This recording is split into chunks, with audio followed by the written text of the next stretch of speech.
Cyber security act সহ স্বৈরাচার শেখ হাসিনা সরকারের করা বেশ কয়েকটি আইন শিগগিরই সংশোধন ও প্রক্রিয়াধীন আইন বাতিল করা হবে বলে জানিয়েছেন আইন উপদেষ্টা ডক্টর আসিফ নজরুল।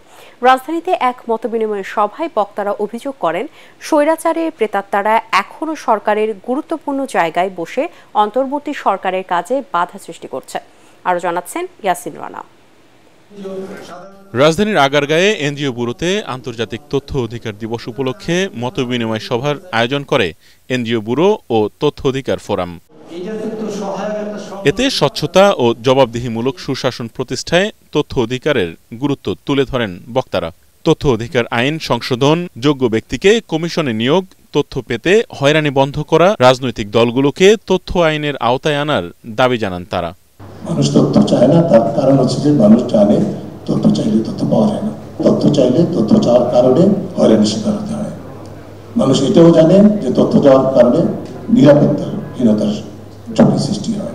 স্বৈরাচারের পতন ঘটেছে, কিন্তু স্বৈরাচারের প্রেতাত্মা এখনো বিরাজমান।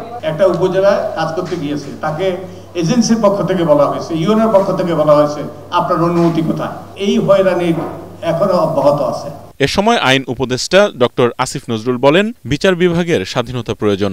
আইন, শাসন ও বিচার বিভাগ ঠিক না থাকলে তথ্য বা মানবাধিকার কমিশন দিয়ে কাজ হবে না বলেও মন্তব্য করেন তিনি। বিচার বিভাগকে একটা নির্যাতনের হাতিয়ারে পরিণত করেছিল, সংসদকে একটা নির্যাতনের, লুটপাটের, অন্যায় অবিচারের ফোরামে পরিণত করেছিল, শাসন বিভাগে একটা নিপীড়ক মেশিনে পরিণত করেছিল। বিচার বহির্ভূত হত্যাকাণ্ডের বিরুদ্ধে কথা বলতে হবে, বিচার বিভাগের স্বাধীনতার কথা বলতে হবে।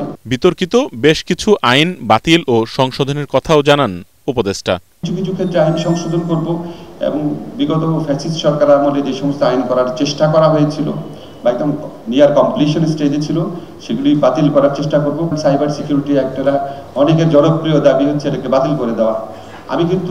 আমি যখন লেখালেখি করেছি আমি কখনো বাতিল করতে বলি নাই, কারণ এখানে দুই ধরনের অপরাধ আছে, একটা হচ্ছে কম্পিউটার অফেন্স, একটা হচ্ছে স্পিচ অফেন্স। তার দাবি, শেখ হাসিনা সরকার 2 সপ্তাহে 1000 মানুষ হত্যা করেছে।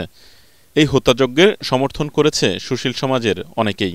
তাই নিজেদের সমস্যাগুলো খুঁজে বের করা দরকার বলে মন্তব্য করেন ডক্টর আসিফ নজরুল। ইয়াসিন রানা, এটিএন বাংলা, ঢাকা।